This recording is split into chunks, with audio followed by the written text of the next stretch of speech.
আসসালামু আলাইকুম। প্রিয় দর্শক, আমি এই আলোচনার শুরুতেই মিস্টার হৃদয় হাসান নামে এক ভদ্রলোককে ধন্যবাদ দিতে চাই। কে এই হৃদয় হাসান? তিনি কুষ্টিয়া সদর উপজেলার সোনাপুর নোয়াপাড়া এলাকার একজন বাসিন্দা এবং উনি জেলা ছাত্র দলের একজন সদস্য, আহ্বায়ক কমিটির সদস্য। উনি ছাত্রদল করেন, সরকারি দলের সঙ্গে আছেন, এই জন্য ওনাকে ধন্যবাদ দিতে চাই। বিষয়টা কিন্তু তা নয়। সেটা হলো আমি ওই ছাত্রদলের জেলা কমিটির আহ্বায়ককে ধন্যবাদ দিতাম, কিন্তু আমি হৃদয় হাসানকে দিতে চাই। এই কারণে চাই, উনি একটা কাজের কাজ করেছেন। এই কাজটা আমাদের অনেকেরই করা উচিত। আমরাও ছোটোখাটোভাবে করার চেষ্টা করেছি, কিন্তু কাজ হয়নি। উনি একটা কাজ করেছেন। এই কাজটা হলো, উনি ওই এলাকার যিনি সংসদ সদস্য আছেন জামাতে ইসলামের মিস্টার আমির হামজা, খুবই আলোচিত লোক আমির হামজা। ওনাকে চেনে না বাংলাদেশে এমন লোক খুব কমই আছে। ওনার মুখের জন্য, ওনার কথার জন্য, ওনার কথার ভাষার ব্যবহারের জন্য এবং সেই ভাষার অন্তর্নিহিত ভাবের জন্য উনি বিশাল আলোচিত ব্যক্তি একজন। আমি আর সমালোচিত বললাম না, হয়তো বলতাম, কিন্তু এখন উনি সম্মানিত সংসদ সদস্য, কিন্তু এটা বলা তো ঠিক হবে না। তাহলে আবার তাবৎ সংসদ সদস্য সম্পর্কে মানুষের ধারণা আবার চেঞ্জ হয়ে যাবে। কাজে আমি ওনাকে আলোচিতই বললাম। এই আমির হামজা সাহেবের ব্যাপারে আইনি নোটিশ পাঠিয়েছেন ওনাকে একটা। সে আইনি নোটিশটা কি? সে আইনি নোটিশটা হলো, আমির হামজা সাহেব একটা কথা বলেছেন, একটা সুইপিং কমেন্টের মতো কিছু কথা বলেছিলেন। সেই কথা বলার মাধ্যমে ওনার মনে কিছু সন্দেহ হয়েছে এবং সেই জন্য উনি এটাকে ক্লিয়ার করতে বলেছেন। কি বলেছিলেন আমির হামজা সাহেব? তিনি বলেছিলেন, গত 26শে ফেব্রুয়ারি কুষ্টিয়া শহরে একটা ইফতার মাহফিলে বক্তৃতাকালে আমির হামজা সাহেব বলেছিলেন, আমি কোট আনকোট বলছি, প্রায় সব মিলিয়ে শুধু মেডিকেল কলেজের জন্য 50 কোটি টাকার উপরে অফার হয়েছে এই 3 দিনে। তাও কেউ জানবে না, শুধু আল্লাহ বাদে। আমি বলেছি 50 কোটি কেন, 100 কোটি পুরা কুষ্টিয়া লিখে দিলেও আমি আমার জায়গা থেকে এক চুল নড়ব না। মানে উনি কত নীতিবান ব্যক্তি সেটা প্রমাণ করেছেন যে উনি 50 কোটি না, 100 কোটিও না, যদি পুরো কুষ্টিয়া লিখে দেয় তাও উনি ওনার নৈতিক অবস্থান থেকে এক চুল নড়বেন না। এমন কথা যদি বলতে পারেন, তার প্রতি শ্রদ্ধায় মাথা নত হয়ে আসে না? আসে তো। কিন্তু প্রশ্ন হচ্ছে, ওনাকে 50 কোটি টাকার অফারটা কে দিয়েছেন? কেউ কি দিয়েছেন নাকি কেউ দেননি? উনি বানিয়ে বানিয়ে বলেছেন। যদি বানিয়ে দেন, আমি আপনাকে বললাম যে আমাকে একটা রিপোর্ট করার জন্য 10 কোটি টাকা অফার করা হয়েছে। আমি 50 কোটি বললাম না, কারণ অত টাকা আমাকে কেউ অফার করবে না। ধরলাম 1 কোটি টাকা অফার করেছে, 1 কোটি টাকা অফার করেছে, আমি সেটা নিইনি। তো আপনি জিজ্ঞেস করেন, ভাই কে অফার করেছে? না, তার নাম আমি বলবো না। তো তার নাম বলবো না কেন? আপনাকে যদি কেউ অফার করে থাকে, এই অফার করাটাই তো একটা অপরাধ। অফার করাটাই অপরাধ না? আপনি নিবেন কি নিবেন না সেটা পরে গেলাম। এই যে অফার করলো, ওই লোকটার নামটা প্রকাশ করে দেওয়াই তো আপনার নৈতিক দায়িত্ব। নীতি কাকে বলে? আপনাকে একজন কুপ্রস্তাব করলো, সেই কুপ্রস্তাবটা যে করলো তাকে সমাজের কাছে প্রকাশ করে দেওয়া কি আপনার কাজ না? আপনার দায়িত্বের মধ্যে পড়ে না? আপনার মনে করেন, আমি একটা ঘটনা বলি, সাকিব আল হাসানকে কিন্তু একবার আন্তর্জাতিক ক্রিকেট বোর্ড আইসিসি সাসপেন্ড করেছিল, কিন্তু নিষিদ্ধ করেছিল। মনে আছে আপনি? 2 বছর ধরে নিষিদ্ধ করেছিল, পরে সেটা একটু কমিয়েছিল। কেন করেছিল? এই যারা বেটিং করে, মানে বাজি টাজি ধরে, তাদের কেউ একজন ওনাকে একটা মেসেজ পাঠিয়েছিলেন যে বাজির ক্ষেত্রে ওনাকে উনি হেল্প করবেন। সেই মেসেজ অনুযায়ী কোনো কাজ সাকিব আল হাসান কিন্তু করেনি, মানে উনি বেটিং এর পার্ট হননি। কিন্তু তারপরেও ওনাকে সাসপেন্ড করা হয়েছিল এই কারণে যে ওনাকে যে মেসেজ করেছিল সেটা উনি কেন আইসিসি কে জানায়নি, অথবা কেন উনি বাংলাদেশ ক্রিকেট বোর্ডকে জানায়নি। এরকম একটা কুপ্রস্তাব ওনার কাছে এসেছিল, উনি সেটা চুপচাপ বসেছিল, কাউকে জানায়নি। এই যে কাউকে জানায়নি, এটা অপরাধ। এবং এই অপরাধের কারণে ওনার শাস্তি হয়েছিল, শাস্তি মাথার মধ্যে নিতে হয়েছিল। সাকিব আল হাসান ওই সময় বাংলাদেশের সবচেয়ে 1 নম্বর প্লেয়ার ছিলেন, তাকেও কিন্তু আন্তর্জাতিক ক্রিকেট বোর্ড সাসপেন্ড করেছিল এবং উনি খেলতে পারেন নাই দীর্ঘ সময়। তো এই যে ঘটনাটা, যে গোপন রাখাটা অপরাধ, তাহলে এরা গোপন কথা বলে কেন? কেন বলে আমাকে অফার করেছিল, আমি অফার মানিনি? হৃদয় হাসান বলেছেন, ভাই আপনাকে এটা প্রকাশ করতে হবে যে আপনাকে কে ঘুষ দেওয়ার প্রস্তাব ছিল, তাকে আমরা চিনতে চাই। যদি আপনি 7 দিনের মধ্যে আমাদেরকে না বলেন, তাহলে আপনার বিরুদ্ধে আমরা আইনগত ব্যবস্থা নেব। আচ্ছা, এই ঘটনা কি প্রথম এই দেশে? প্রথম? আসেন আমরা একটু আগের থেকে আসি। আচ্ছা, আগে প্রথমটা বলি। গত কয়েকদিন আগে আমাদের একজন সাবেক উপদেষ্টা, এনসিপির মুখপাত্র মিস্টার আসিফ মাহমুদ সজীব ভুইয়া, উনিও বলেছিলেন যে ওনারা যখন ক্ষমতা এলেন তখন ডিপ স্টেট ওনাদেরকে প্রস্তাব দিয়েছিল যে আপনারা আমাদের কথা অনুযায়ী চলেন, আপনারা 2029 সাল পর্যন্ত ক্ষমতায় থাকবেন, সেই ব্যবস্থা আমরা করে দিব। কিন্তু ওনারা এতই গণতান্ত্রিক, ওনারা এতে রাজি হননি। তারপর মিডিয়াগুলো জিজ্ঞেস করলো, ভাই ডিপ স্টেটটা কে? উনি বলছেন, না আমি এখন নাম বলবো না। কেন নাম বলবেন না? কেন নাম বলবেন না কেন? ডিপ স্টেট তো খারাপ জিনিস, তাই না? তো সরকার না, সরকারের বাইরে কেউ যারা নাকি সরকারকে প্রভাবিত করতে চায়, অনৈতিকভাবে প্রভাবিত করতে, তাও তো খারাপ। সেই খারাপ লোকগুলি কারা আপনি বলবেন না কেন? তো সেই লোকগুলো যে এখনো যেন সমাজে থাকবে, খারাপ লোকগুলো যে থাকে তারা আরো খারাপ কাজ করবে, নাম বলবেন না কেন? প্রশ্ন হলো, নাম কি জানেন? আরো প্রশ্ন হলো, সে নাম কি কেউ কি আদৌ আপনার কাছে প্রস্তাব দিয়েছিল, নাকি আপনি বানিয়ে বানিয়ে নিজের গুরুত্ব বাড়াচ্ছেন? আরেকটা প্রশ্ন আছে, সেটা কি আপনি নিজেই আবার ডিপ স্টেট না? তো আপনারা নিজেরাই কি ডিপ স্টেট না? কারণ আপনারাও তো ইউনিসেফ 2029 থাকুক এটা চেয়েছিলেন। আচ্ছা ঠিক আছে, আমরা আরেকটা উদাহরণ দিই। এই আনসিপের আরেক নেতা নাহিদ ইসলাম, তিনি একবার একাত্তর টেলিভিশনকে একটা, কিছুদিন আগের কথা, একাত্তর টেলিভিশনকে একটা ইন্টারভিউ দিয়েছিলেন। সেই ইন্টারভিউতে বলেছিলেন যে আমরা যাদেরকে উপদেষ্টা বানিয়েছি, এই উপদেষ্টা অনেকেই নিজেদের আখের গুছিয়েছে, তারা গণ অভ্যুত্থানের সঙ্গে বিট্রে করেছে, এবং যখন সময় আসবে যে আমরা নাম প্রকাশ করব, এই লোকগুলি এখন সেফ এক্সিট খুঁজতেছে পলিটিক্যাল পার্টিগুলির সঙ্গে বসে। বলা হয়েছিল কারা তারা? উনি বলছেন না, নাম পরে বলবো। উনি কি বলেছিলেন, যখন সময় আসবে তখন আমরা এদের নাম উন্মুক্ত করবো। তার মানে উনি নামগুলি জানেন। সময় ভাই এখনো আসে নাই। প্রতিদিন তো সরকারের বিরুদ্ধে বলেন, প্রতিদিন তো বিএনপির বিরুদ্ধে বলেন, এখন আপনাদের সময় আসে নাই নামগুলি বলার জন্য? নাকি লেনদেন করেছেন, লেনদেন করে চুপ হয়ে গেছেন, কিছু পেয়েছেন, বলছে ওরা হয়তো বলছে ভাই আমাদের নাম বলেন না, তোমার কিছু টাকা দিই, টাকা নিয়ে চুপচাপ বসে আছেন? আমি কিন্তু এই সন্দেহ করি ভাই।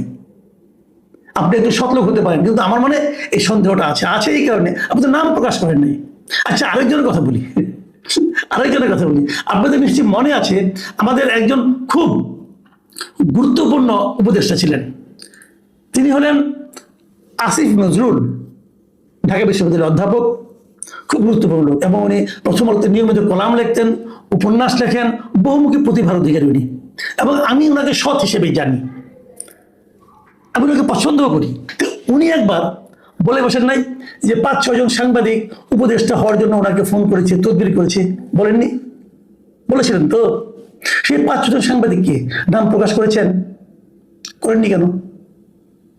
আমি তখনই একটা প্রশ্ন করেছিলাম, আপনি যখন 5-6 জন সাংবাদিকের নাম বললেন, তখন কিন্তু আপনি পুরো সাংবাদিক সমাজকে একটা প্রশ্নের মুখে দাঁড় করিয়ে দিলেন। কে সেই 5-6 জন সাংবাদিক? নাম বলেন। আপনি নাম কেন বললেন না? যদি আপনি নাম বলতে না পারেন, তাহলে আপনি 5-6 জন সাংবাদিক কেন বললেন? তার মানে আপনি কিন্তু পৃথিবীর তাবৎ প্রফেশন থেকে একটা প্রফেশনকে বেছে নিলেন আপনার সন্দেহটাকে ছড়িয়ে দেওয়ার জন্য। এটাকে আপনি ঠিক করেছেন? কাজটা ঠিক করেননি। ওনার সঙ্গে গত নভেম্বর মাসের শেষ দিকে 2025-এর আমার সঙ্গে পার্সোনালি দেখা হয়েছিল। ওই সশস্ত্র বাহিনী দিবসের একটা অনুষ্ঠানে আমি গিয়েছিলাম, ওখানে ওনার সঙ্গে দেখা। আমি ওনাকে কিছু জিজ্ঞাসা করিনি, উনি নিজেই আমাকে বলেছিলেন যে আপনি যেটা করে, আমি যে ওনাকে প্রতিবাদ করেছিলাম যে জিনিসটা নিয়ে, উনি বলেছিলেন, ব্যাখ্যা দেওয়ার জন্য বলেছেন যে ওই 5-6 জন সাংবাদিকের মধ্যে আপনি নেই। তো আমি হাসলাম, হেসে বললাম যে আমি যে নেই এটা তো আমাকে বলার কোনো দরকার নাই, কারণ আমি নিজেই তো জানি আমি নেই। আমি তো নিজেই জানি যে আমি নেই, তো আমি নেই এটা তো আমাকে ইনফর্ম করার কোনো দরকার নেই রে ভাই। কিন্তু কারা তারা বলেন? উনি তখন বললেন, যখন আমি ক্ষমতা থেকে নামবো তখন আমি এটা বলবো। উনি ক্ষমতা থেকে নেমেছেন আজকে প্রায় 1.5 মাসের বেশি হয়ে গেছে। বলেছেন, আমি চ্যালেঞ্জ দিয়ে বললাম, উনি বলতে পারবেন না। আমি চ্যালেঞ্জ দিচ্ছি, উনি বলতে পারবেন না। আমি কিন্তু মনে করি কেউ কেউ ওনাকে ফোন করতে পারেন, আমি কিন্তু অস্বীকার করি না। আমি ওই যে আসিফ মাহমুদের মতো বায়োবিও ডায়লগ মারছি উনি, এটা আমি বলছি না। আমি বলছি হয়তো বলতেও পারেন, 2 জন সাংবাদিক আগে বলতেও পারেন, আমি জানি না, তবে হতেও পারে। তো নামগুলি বলতে ওনার সমস্যাটা কোথায়? ভয় পাচ্ছেন? এখন আপনার নামগুলি বলা উচিত। 1.5 মাস তো হয়ে গেছে, বলেন, আমরা অপেক্ষা করছি। নাকি 20 বছর পরে মৃত্যুর আগে আপনি বলবেন? তখন তো বললেও যা, না বললেও তা। আমাদের ওই লোকগুলোকে চিনতে হবে, সে লোভীর সাংবাদিকদেরকে আমরা চিনতে চাই। এই চেনার অধিকার আমার আছে। এখন তো আমি যে কোনো সিনিয়র সাংবাদিক দেখলে সন্দেহ করি। তো এই যে সকলকে আমি সন্দেহ করছি, এবং সন্দেহ করে কিন্তু আমি অন্যায় করছি। এই যে আপনি আমাকে অন্যায় করার জন্য প্ররোচিত করছেন, আপনি ঠিক করছেন। আমি আশা করবো আসিফ নজরুল সাহেব খুব শিগগিরই সে 5-6 জন সাংবাদিকের নাম বলবেন, এবং কে ওনাকে কিভাবে করেছেন ফোন এটা বলবেন, এটা আমি জানতে চাই। আচ্ছা, আমি আরেকটা ঘটনা বলি আপনাদেরকে। এইগুলো হয়ে গেল রাজনীতিবিদ অথবা উপদেষ্টা ছিল। আমি একজন আমলার কথা বলি, এটা বলে এই আলোচনাটা শেষ করব। এই আমলার নাম কি? এই আমলার নাম ABM আব্দুল সাত্তার। তিনি একসময় বেগম খালেদা জিয়ার একান্ত সচিব ছিলেন। উনি 2025 সালের অগাস্ট মাসের 8 তারিখে উনি রাজধানীর বিয়াম মিলনায়তনে একটা সেমিনারে অফিসার্স ক্লাবের সাধারণ সম্পাদক হিসেবে, সাধারণ সম্পাদক এবং বৈষম্য বিরোধী কর্মচারী ঐক্য ফোরামের সভাপতি ছিলেন তখন তিনি। ওখানে BCS ক্যাডারের এক সমাবেশে উনি বক্তৃতা দিচ্ছিলেন এবং ওই বক্তৃতা দেওয়ার কালে তিনি বলেছিলেন যে অন্তর্বর্তী সরকারের 8 জন উপদেষ্টার সীমাহীন দুর্নীতির প্রমাণ ওনার নিজের কাছে আছে এবং তারপরে বলছেন যে এই উপদেষ্টাদের সাথে যোগাযোগ ছাড়া গুরুত্বপূর্ণ নিয়োগও হয় না, বদলিও হয় না। তার মানে 8 জন উপদেষ্টার সীমাহীন দুর্নীতির প্রমাণ, তথ্য প্রমাণ ওনার কাছে আছে। আমি তখনই বলেছিলাম মিস্টার সাত্তার এই তথ্য প্রমাণগুলি প্রকাশ করেন নেই উনি। আমি তখনই সন্দেহ প্রকাশ করেছিলাম যে কেন প্রকাশ করলেন না? হয় ধমক খেয়েছেন অথবা মাল খেয়েছেন, তাহলে প্রকাশ করবেন না কেন? কোনটা কারণ? আপনি কেন আপনি যখন অভিযোগটা করলেন তখন তো আপনি তাবৎ উপদেষ্টাদের ব্যাপারে কিন্তু একটা সন্দেহ ছড়াই দিলেন। কোন আটজন? আমরা কেউ যাই না কোন আটজন বলেন। আচ্ছা ঠিক আছে, তখন ভয় পেয়েছেন, তখন অন্তর্বর্তীকালীন সরকার ছিল। এখন তো অন্তর্বর্তীকালীন সরকার নাই এবং এখন আপনি খুব পাওয়ারফুল। তখন আপনি সাবেক সচিব ছিলেন, এখন আপনাকে এনে চুক্তিভিত্তিক নিয়োগ দেওয়া হয়েছে এবং আপনি এখন প্রধানমন্ত্রীর মুখ্য সচিব। মানে এখন বিরাট পোস্ট, কিন্তু মানে তাবৎ সচিবদের মধ্যে খুব পাওয়ারফুল সচিব উনি, প্রধানমন্ত্রীর মুখ্য সচিব উনি, রেগুলার পোস্ট একটা, তাই না? আপনি প্রধানমন্ত্রীর মুখ্য সচিব হয়েছেন, এখন আপনি 8 জনের নাম বলেন না কেন? এখন আপনার 8 জনের ব্যাপারে যে তথ্য প্রমাণ আপনার কাছে ছিল সেটা প্রকাশ করেন না কেন? অথবা ব্যবস্থা নেন না কেন? নাকি তখন মাল বেশি খেয়েছিলেন এই জন্য এখন ওগুলো ভুলে গেছেন? আপনি ভুলে গেছেন, আমি তো ভুলি নাই ভাই, এই জাতি তো ভুলে নাই। আমাদের কাছে আপনি একজন সন্দেহজনক ব্যক্তি। আমি যেন তারেক রহমানকে বলছি, আপনি এমন একজন লোককে আপনার মুখ্য সচিব বানিয়েছেন যিনি আমার কাছে সন্দেহজনক ব্যক্তি। উনি আমার কাছে প্রমাণ আছে এটা বলে একটা সিচুয়েশন ক্রিয়েট করে নিজের গুরুত্ব বাড়িয়ে কি করেছেন আমি বলতে পারবো না, কিন্তু উনি এখন আপনার মুখ্য সচিব হয়েছেন। আপনাকে উনি সব কিছুতে পরামর্শ দেন, আপনার কাজকর্ম করে দেন।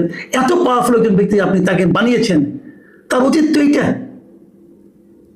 এইটা, সে মানুষকে ওই যে কইয়া দেবো, কিন্তু এই একটা কথা আছে না, কইয়া দেবো, আমি সব জানি, কইয়া দেবো, এই কইয়া দেবো বলে সে বিভিন্ন ধরনের সুযোগ সুবিধা নেয়। আপনি তো ওই লাইনের লোক রে ভাই, বলেন নাম বলেন।